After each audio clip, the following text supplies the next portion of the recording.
இந்த எழுச்சிமிகு மாநாட்டை தலைமை வகித்து சிறப்பித்துக் கொண்டிருக்கிற மறுமலர்ச்சி திராவிட முன்னேற்ற கழகத்தின் பொதுச் செயலாளரும் மக்கள் நல கூட்டணியின் ஒருங்கிணைப்பாளருமான எனது பெருமதிப்பிற்குரிய அண்ணன் வைகோ அவர்களே,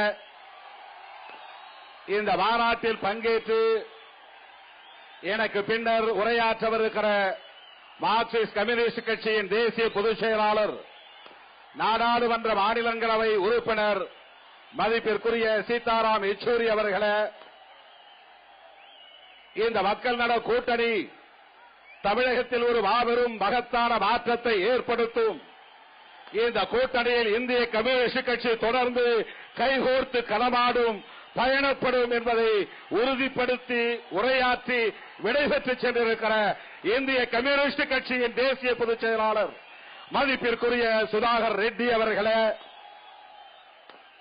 இங்கே எழுச்சியுரை ஆற்றி விடைபெற்று எழுச்சியுரை ஆற்றி அமர்ந்திருக்கிற இந்திய கம்யூனிஸ்ட் கட்சியின் தேசிய செயலாளர் மாநிலங்களவை உறுப்பினர் மதிப்பிற்குரிய அண்ணன் டி ராஜா அவர்களே, இந்த மாநாட்டை தொடங்கி வைத்து வாழ்த்துரை வழங்கி அமர்ந்திருக்கிற தமிழகத்தின் முதுபெரும் தலைவர்களுள் ஒருவர், விடுதலை போராட்ட வீரர், எளிமை செம்மல் பெரியவர் ஐயா நல்லக்கண்ட அவர்களே, இந்த மக்கள் நல கூட்டணியின் நிறுவனர்களுள் ஒருவரான இந்திய கம்யூனிஸ்ட் கட்சியின் மாநில செயலாளர் மதிப்பிற்குரிய அண்ணன் இரா முத்தரசன் அவர்களே, மக்கள் நல கூட்டணியின் குறைந்தபட்ச பொது செயல் திட்ட அறிக்கையை விளக்கி தமிழகத்தில் நாம் சாதிக்கவிருக்கிற ஆட்சி மாற்றம் குறித்து உரையாற்றி அமர்ந்திருக்கிற மார்க்சிஸ்ட் கம்யூனிஸ்ட் கட்சியின் மாநில செயலாளர் மதிப்பிற்குரிய தோழர் ஜி ராமகிருஷ்ணன் அவர்களே, இந்த மக்கள் நல கூட்டணியை கட்டி காப்பாற்றி வழிநடத்திக் கொண்டிருக்கிற 4 கட்சிகளை சார்ந்த முன்னணி தலைவர்களே, மதுரை மாநகரமே திணறக்கூடிய வகையில் தமிழக அரசியல் வரலாற்றில் ஒரு மகத்தான மாற்றத்தை ஏற்படுத்த போகிறோம் என்று உறுதிப்படுத்தக்கூடிய வகையில் இந்த 40 ஏக்கர் நிலத்தையும் இங்கே மறைக்கக்கூடிய வகையில் கடன திரண்டிருக்கிற 4 கட்சிகளை சார்ந்த தொண்டர்களே, என் உயிரில் உயிரான விடுதலை சிறுத்தைகளே, உங்கள் அனைவருக்கும் என்னுடைய பணிவார்ந்த வணக்கத்தை தெரிவித்துக் கொள்கிறேன். ஐயா நல்லக்கண்ட அவர்கள் இங்கே உரையாற்றிய போது சொன்னார், ஆனைமலை அடிவாரத்தில் நாம் கூடியிருக்கிறோம். இந்த மலையை உடைக்க பலர் முயற்சி செய்தார்கள், நாம் தடுத்து நிறுத்தி இருக்கிறோம். ஆனைமலையை எவராலும் உடைக்க முடியாது. அதை போல மக்கள் நல கூட்டணியை எந்த சக்தியாலும் உடைக்க முடியாது என்பதை நான் தெரிவித்துக் கொள்ள கடமைப்பட்டிருக்கிறேன். இது நீடிக்குமா, இது நிலைக்குமா என்றெல்லாம் சந்தேகத்தை எழுப்பிக் கொண்டே இருக்கிறார்கள். ஏனென்றால் மக்கள் நல கூட்டணி ஒரு உண்மையான மாற்று சக்தியாக இங்கே கட்டமைக்கப்பட்டிருக்கிறது.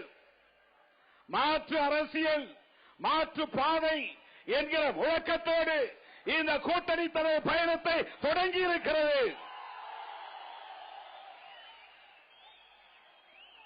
எல்லோருக்கும் அடிவயிறு கலங்கி போயிருக்கிறது.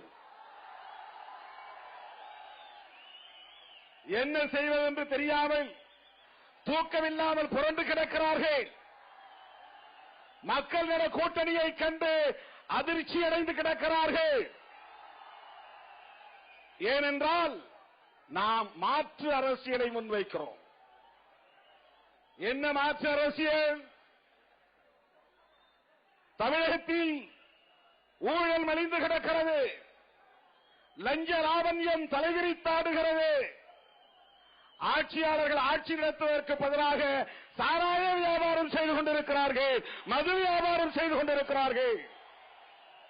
தமிழ்நாட்டை ஆண்டு கொண்டிருப்பவர் ஒரு முதலமைச்சர் என்று சொல்வதற்கு பதிலாக தமிழ்நாட்டை ஆண்டு கொண்டிருப்பவர் ஒரு சாராய வியாபாரி என்று சொல்லலாம். தமிழ்நாடு முழுவதும் சாராய கடைகளை திறந்து வைத்துவிட்டு சாராய வியாபாரம் செய்து கொண்டிருக்கிறார் ஒருவர். அவருக்கு பெயர் தமிழ்நாட்டில் முதலமைச்சர். சாராய வியாபாரிகளை அப்புறப்படுத்த வேண்டும், விரட்டி அடிக்க வேண்டும் என்று புறப்பட்டிருக்கிற கூட்டணி தான் மக்கள் நல கூட்டணி. தமிழகத்தில் ஊழல் புற்று வளர்ந்து கிடக்கிறது. அந்த புற்றில் கட்டுவிரியன் குடியிருக்கிறது.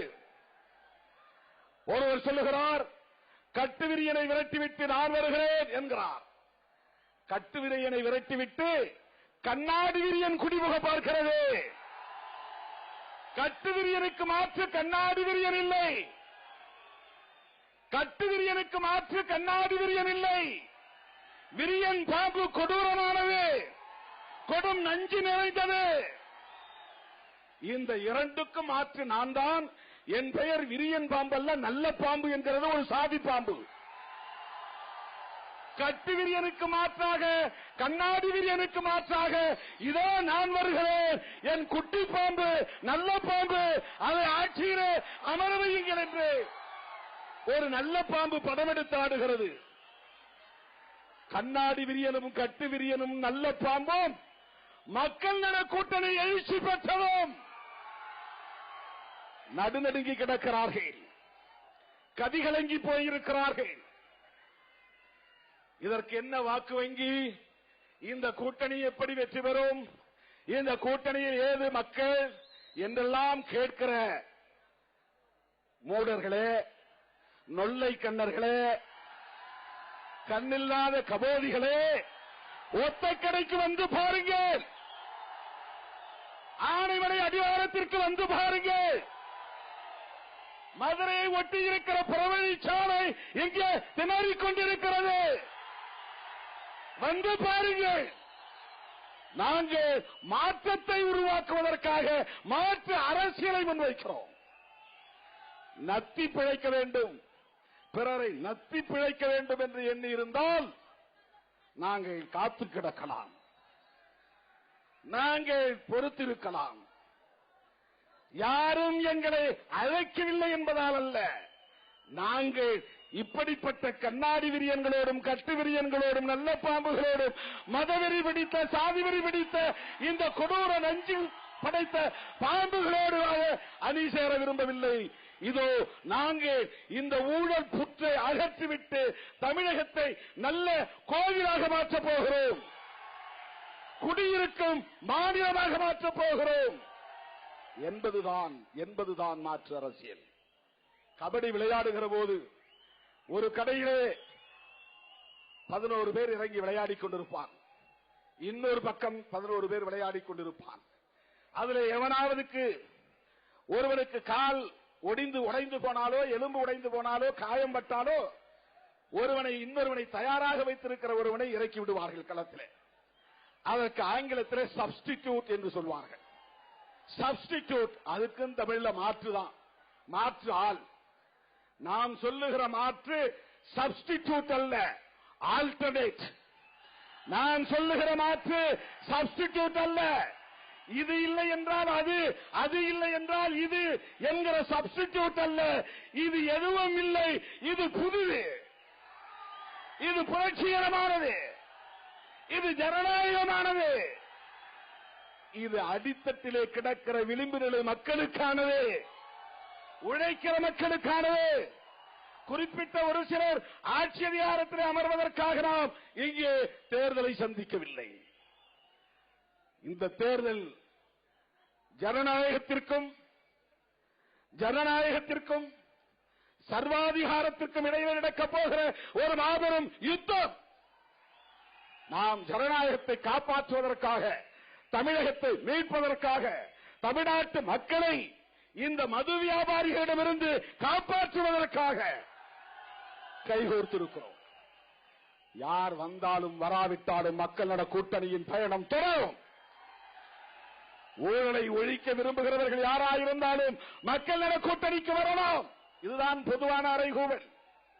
மதுவில்லாத ஒரு தமிழகத்தை உருவாக்க வேண்டும் விரும்புகிறவர்கள் யாராயிருந்தாலும் மக்கள் நல கூட்டணிக்கு வரலாம். நீங்க வாக்குகளை பிரித்து விட்டால், வாக்குகள் சிதறிவிட்டால் அவர்களல்லவா வருவார்கள் அல்லது இவரல்லவா வருவார்கள் இருவருமே வரக்கூடாது என்பதற்காகத்தானே இந்த மக்கள் நல கூட்டணி பயணத்தை தொடங்கி இருக்கிறது. எப்படி வாக்குகள் சிதறும்? உண்மையாய் மாற்றத்தை விரும்புகிறவர்கள், ஊழலை ஒழிக்க விரும்புகிறவர்கள், மதுவை ஒழிக்க விரும்புகிறவர்கள், அடித்தட்டிலே கிடந்து உழன்று கொண்டிருக்கிற உழைக்கும் மக்கள் தலைநிமிர்ந்து வாழ வேண்டும் என்று விரும்புகிறவர்கள் மக்கள் நல கூட்டணியில் கைகோர்க்கலாம். ஏனென்றால் நாங்கள் முன்வைத்திருக்கிற மாற்று அரசியலில் மிக முக்கியமானது, பலவற்றுள் முதன்மையானது ஒரு கட்சி ஆட்சி முறை கூடாது என்பதுதான். கூட்டணியில் 10 கட்சியை சேர்ப்பார்கள், ஆட்சியில் மட்டும் ஒரு கட்சி அமருவார்கள். பீகாரிலே கூட்டணி ஆட்சி இல்லையா? உத்தரப்பிரதேசத்திலே கூட்டணி ஆட்சி இல்லையா? மேற்கு வங்கத்திலே கூட்டணி ஆட்சி இல்லையா? ஆந்திராவிலே கூட்டணி ஆட்சி இல்லையா? மகாராஷ்டிராவிலே இன்றைக்கு கூட்டணி ஆட்சி நடந்து கொண்டிருக்கிறது அல்லவா? டெல்லியிலே கிட்டத்தட்ட 20-25 ஆண்டுகளாக யூபிஏ என்டிஏ என்று கூட்டணி ஆட்சி நடக்கிறதா இல்லையா? இந்த நாடு விடுதலை பெற்று 1952 இந்த நாள் வரையில் தமிழ்நாட்டை 3 கட்சிகள் தான் ஆண்டு கொண்டிருக்கின்றன. 15 ஆண்டுகள் காங்கிரஸ், மிச்சம் கிட்டத்தட்ட 50 ஆண்டுகள் 2 திராவிட கட்சிகள். மற்ற கட்சிகள் எல்லாம் இவர்களிடத்திலே கைகட்டி நிற்க வேண்டும், குனிந்து நிற்க வேண்டும். 4க்கும் 5க்கும் இவர்களிடத்திலே 40 முறை போய் பேரம் பேசி பார்க்க வேண்டும், கெஞ்சி கூத்தாடி நிற்க வேண்டும் என்கிற ஒரு கலாச்சாரத்தை, ஒரு அரசியல் கலாச்சாரத்தை இங்கே வளர்த்திருக்கிறார்கள். ஆகவேதான் உழைக்கிற மக்களை ஒன்று திரட்டி, அடிநட்டு மக்களை அணி திரட்டி, இப்படிப்பட்ட இந்த சீரழிவு சக்திகளை எல்லாம் அப்புறப்படுத்த வேண்டும், தூக்கி எறிய வேண்டும், இங்கே புரட்சிகரமான புதிய ஒரு மாற்றத்தை படைத்தாக வேண்டும் என்கிற அடிப்படையில் நாம் கூடியிருக்கிறோம் தோழர்களே. கூட்டணி ஆட்சி, மாற்று அரசியல் என்றால் என்ன? மாற்று அரசியல் என்றால் ஊழல் ஒழிப்பு, மது ஒழிப்பு, சாதி மதவாத சக்திகளின் ஆதிக்கத்தை முறியடிப்பது, மகளிர் உரிமைகளை காப்பது, இப்படிப்பட்ட இந்த கொள்கை கோட்பாடுகளில் மிக முக்கியமானது கூட்டணி ஆட்சி. கூட்டணி ஆட்சி என்கிற கருத்தியலை திமுக கூட்டணி ஒப்புக்கொள்ளுமா? கூட்டணி ஆட்சி என்கிற கருத்தியலை அதிமுக கூட்டணி ஏற்றுக்கொள்ளுமா? கூட்டணி ஆட்சி என்கிற கருத்தியலை மக்கள் நல கூட்டணி ஏற்றுக்கொண்டிருக்கிறது. ஒரு கட்சி ஆட்சி முறை உதிர வேண்டும், கூட்டணி ஆட்சி முறை மலர வேண்டும். அதுதான் இந்த மக்கள் நல கூட்டணியின் மிக முக்கியமான கோட்பாடு. ஆண்டவனே ஆண்டு கொண்டிருக்க வேண்டும், அமைச்சரானவனே அமைச்சராகிக் கொண்டிருக்க வேண்டும், மலையை முழுங்குகிறவன் மலையை முழுங்கிக் கொண்டே இருக்க வேண்டும் என்பதுதான் கடந்த கால அரசியல். ஆகவே மாற்று அரசியலை முன்வைப்பதை விடவும் ஆள் மாற்றம் கட்சி மாற்றம் என்பதல்ல மாற்று அரசியல். கலைஞர் இல்லை என்றால் ஜெயலலிதா, ஜெயலலிதா இல்லை என்றால் கலைஞர், இது ஆள் மாற்றம். திமுக இல்லை என்றால் அதிமுக, அதிமுக இல்லை என்றால் திமுக, இது கட்சி மாற்றம். நாம் சொல்லுவது அடிப்படையில் இங்கே கொள்கை அடிப்படையிலான அரசியல் மாற்றம், ஆட்சி மாற்றம். என்ன கொள்கை அடிப்படையில்? சாதாரணமான எளிய உழைக்கும் விளிம்பு நிலை மக்களுக்கும் அதிகார மையத்திற்கும் எந்த தொடர்பும் இல்லை, எந்த தொடர்பும் இல்லை. ஓட்டு போடுவதோடு உன் பங்கு முடிந்து விடுகிறது. உன் ஊரிலே நீ ஒரு தொகுப்பு வீடு கட்ட வேண்டும் என்று சொன்னால் கூட அந்த ஊரில் இருக்கிற ஆளுங்கட்சிக்காரனுக்கு நீ 5000 10,000 கொடுத்தால்தான் உன் பெயரை அதிலே இணைப்பார்கள். கேடுகட்ட ஆட்சி முறை, வெட்கங்கெட்ட ஆட்சி முறை. 1 லட்சம் ரூபாய் மதிப்புள்ள வீடு கட்ட வேண்டுமானால் உள்ளூர் ஆளுங்கட்சிக்காரனுக்கும் பணம் கொடுக்க வேண்டும், விஏஓக்கு பணம் கொடுக்க வேண்டும், தாசில்தாருக்கு பணம் கொடுக்க வேண்டும். இப்படி ஒரு நீண்ட நெடிய ஊழல் லஞ்ச லாவண்யம் தலைவிரித்தாடுகிறது. தோழர் முத்தரசன் பேசும்போது சொன்னார், இந்த கட்சிகள் எல்லாம் அரசியல் கட்சிகள் என்று அழைக்காமல் இவற்றை பர்சன்டேஜ் பார்ட்டி என்று அழைக்கலாம், கமிஷன் வாங்கும் கட்சிகள் என்று அழைக்கலாம் என்று சொன்னார். தோழர்களே, இன்றைக்கு மதுரை காமராஜ் பல்கலைக்கழகத்தை சார்ந்த பேராசிரியர்கள் வந்து என்னை சந்தித்தார்கள். நம்முடைய கூட்டணி தலைவர்களை சந்தித்தார்கள். அவர்கள் சொன்னதை கேட்டு அதிர்ச்சி அடைந்தேன். ஒரு துணைவேந்தர் பதவி என்ன விலை போகிறது தெரியுமா? இன்றைக்கு தமிழ்நாட்டில் 8 துணைவேந்தர் பதவிகள் காலியாக இருக்கின்றன. ஒரு துணைவேந்தர் வைஸ் சான்சலர் துணைவேந்தர் பொறுப்புக்கு ஒருவன் வர வேண்டுமானால் அவன் குறைந்தது 8 கோடி ரூபாய் லஞ்சம் தர வேண்டும். அமைச்சர்கள் வெளிப்படையாக கேட்கிறார்கள். என்ன சொல்லுகிறார்கள் என்றால், 8 கோடி ரூபாயும் என் வீட்டுக்கு போவதில்லை, இது கட்சிக்கு போகிறது என்று சொல்லுகிறார்கள். இவ்வளவு கேவலமாக லஞ்ச லாவண்யம் தலைவிரித்தாடும் இந்த ஆட்சி நிர்வாகம் தான் தொடர வேண்டுமா? இப்படிப்பட்டவர்களின் ஆட்சிதான் மறுபடியும் வேண்டுமா? மக்கள் நல கூட்டணி ஆட்சிக்கு வந்தால் உடனடியாக காலியாக இருக்கிற 8 பல்கலைக்கழகத்திற்கு துணைவேந்தர் பதவி நியமிக்கப்படும். ஒரு தம்பிடி பைசா லஞ்சம் வாங்காமல், லாவண்யம் இல்லாமல், ஊழல் இல்லாமல் அப்படிப்பட்ட வெளிப்படையான ஆட்சி நிர்வாகத்தை நடத்தக்கூடிய, களங்கமில்லாத, கரைபடியாத, எந்த குற்றச்சாட்டுக்கும் ஆளாகாத, எவனும் விரல் நீட்டி குற்றம் சுமத்த முடியாத தலைவர்கள் வழிநடத்துகிற கூட்டணி இந்த மக்கள் நல கூட்டணி. அடுத்த முதல்வர் நான் தான் என்று ஒருவர் சொல்லிக் கொள்கிறார். ஆனால் சிபிஐ வழக்கு, ஊழல் வழக்கு போய்கொண்டே இருக்கிறார்.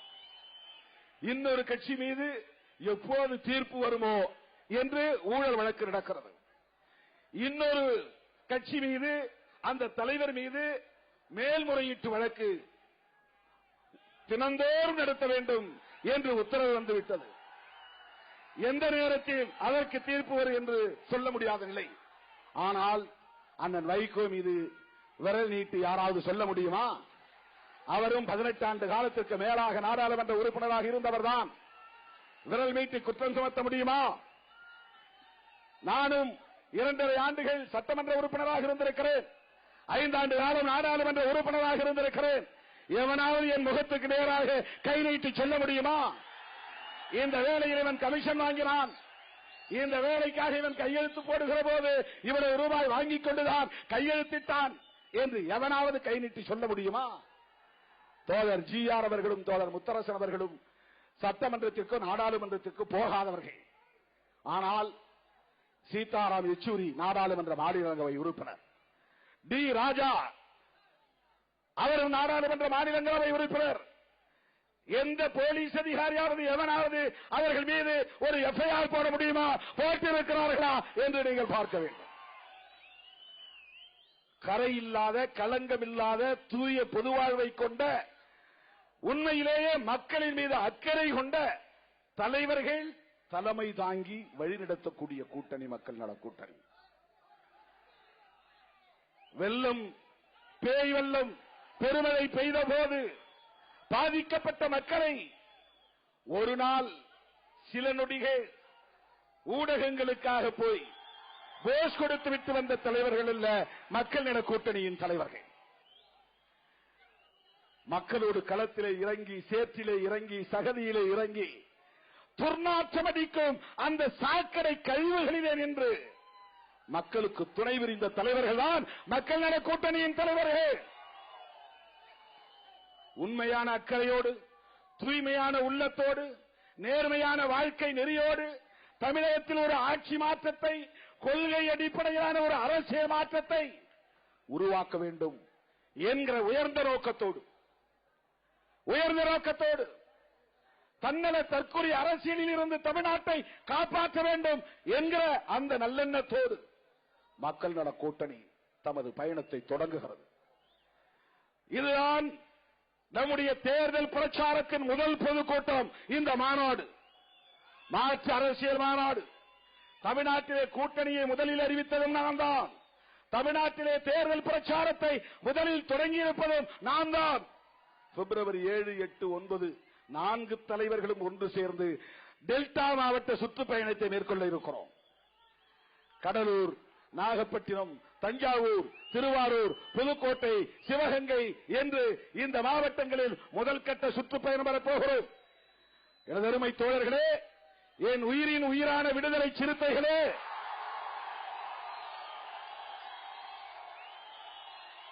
ஒரு நூலிழை அளவு கூட, ஒரு நூலிழை என்பதை விட ஒரு மயிரிழை அளவு கூட நம்மிடையே ஊசலாட்டமில்லை, நம்மிடையே ஊசலாட்டமில்லை. வெற்றி தோல்வி பற்றி கவலைப்படாமல் களத்தில் இறங்கி இருப்பவர்கள் மக்கள் நல கூட்டணி தலைவர்கள். இவர் அங்கே போய்விடுவாரா, அவர் இங்கே போய்விடுவாரா, 4 பேரும் சேர்ந்து எங்காவது போய்விடுவார்களா? அந்த பேச்சுக்கே இடமில்லை, அந்த பேச்சுக்கே இடமில்லை. நாங்கள் தான் மாற்று, எங்களால் தான் மாற்றத்தை உருவாக்க முடியும், நாங்கள் தான் தமிழ்நாட்டை காப்பாற்ற முடியும், இந்த ஊழல் சக்திகளை எங்களால் தான் விரட்ட முடியும் என்கிற உறுதிமொழியோடு, வாக்குறுதியோடு நாங்கள் கைகோர்த்து களத்தில் நிற்கிறோம். நேர்மை தோழர்களே, இந்த நொடியிலிருந்து நீங்கள் கிளம்பி போகிற இந்த பொழுதிலிருந்து ஒவ்வொருவரும் தேர்தல் முடிகிற வரையில், வாக்கு பெட்டிகளை எண்ணுகிற வரையில் ஊனின்றி, உறக்கமின்றி, ஓய்வு எழுச்சலின்றி உழைப்பதற்கு உறுதியேற்றுக் கொள்ள வேண்டும். ஒவ்வொருவரும் 10 வாக்குகளையாவது கொண்டு வந்து வாக்கு பெட்டியிலே போடக்கூடிய அளவுக்கு. எப்படி போடுவீர்களோ எனக்கு தெரியாது, எப்படி போடுவீர்களோ எனக்கு தெரியாது. உங்கள் ஓட்டு இல்லாமல் ஆளுக்கு 10 ஓட்டு வாக்கு பெட்டியிலே வந்து விழ வேண்டும். தமிழகத்தை நாம் காப்பாற்றியாக வேண்டும். அதற்கு நீங்கள் இப்போதே உறுதி எடுத்துக் கொண்டு களமாடுவதற்கு தயாராக வேண்டும் என்று கேட்டுக்கொண்டு, இந்த மகத்தான அரசியல் மாநாட்டில் பங்கேற்பதற்காக வருகின்ற போது வழியிலே விபத்தில் இறந்த அன்பு தம்பி பாக்கியராஜ் அவர்களுக்கு, அயப்பாக்கம் பாக்கியராஜ் அவர்களுக்கு எனது வீர வணக்கத்தை செலுத்தி, மாற்று அரசியல், மாற்று பாதை, அதுதான் மக்கள் நல கூட்டணி. தமிழகத்தில் 1967 ஒரு மாற்றம் நிகழ்ந்தது.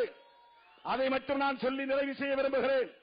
அண்ணா தலைமையில் அப்போது காங்கிரஸ் மிகப்பெரிய ஆணைமலையைப் போல அது மிகப்பெரும் சக்தி வாய்ந்த ஒரு கட்சியாக இருந்தது. அண்ணா கூட்டணி அமைத்தார். அப்போது திமுக பெரிய வலுவுள்ள வாக்கு வங்கியை கொண்ட கட்சி அல்ல, வெறும் 3 லட்சம் உறுப்பினர்களை கொண்டிருந்த கட்சி. அண்ணா தலைமையிலே காயிதே மில்லத் கூட்டணியில் சேர்ந்தார். சுதந்திரா கட்சியின் தலைவர் ராஜாஜி சேர்ந்தார். இவர்கள் எல்லாம் சின்ன சின்ன கட்சிகள் தான். காங்கிரஸ் அன்றைக்கு இவர்களை இலக்காரமாக பார்த்தது, கேலியாக பார்த்தது, கிண்டலாக நக்கலடித்தது. அன்றைக்கு அண்ணா தலைமையில் உருவான அந்த கூட்டணி பெரிய வாக்கு வங்கியை கொண்ட கூட்டணி அல்ல. ஆனால் மக்கள் காங்கிரஸ் மீது கொண்டிருந்த அதிருப்தியால் காங்கிரஸ் ஆட்சியை தூக்கி எறிய வேண்டும் என்று விரும்பியிருந்த அந்த பொது மனோநிலைதான் 67 மாபெரும் ஆட்சி மாற்றத்தை நிகழ்த்தியது. 67க்கு பின்னர் தமிழ்நாட்டில் அப்படிப்பட்ட ஒரு பொது மனோநிலை வளர்ந்திருக்கிறது, வலுப்பெற்றிருக்கிறது. 1967 எப்படி ஆட்சி மாற்றம் நிகழ்ந்ததோ, அடிப்படையில் சமூகத்தில் மிகப்பெரிய மாற்றம் நிகழ்ந்ததோ, தந்தை பெரியாரின் கொள்கை இங்கே வலுப்பெறும் என்கிற சூழல் உருவானதோ, சமூக நீதியை காப்பதற்கான ஒரு காப்பரண் உருவானதோ, 67 அந்த நம்பிக்கை வளர்ந்தது. அப்படிப்பட்ட ஒரு ஆட்சி மாற்றத்தை நிகழ்த்துவதற்கு 2016 தயாராகிவிட்டது. 2016 அந்த மாற்றத்தை நிகழ்த்துவதற்கான சக்தி இதோ கண்ணு கட்டிய தூரம் வரையில் கடலென திரண்டிருக்கிறது. மக்கள் நல கூட்டணி இந்த மகத்தான பயணத்தை தொடங்கிவிட்டது.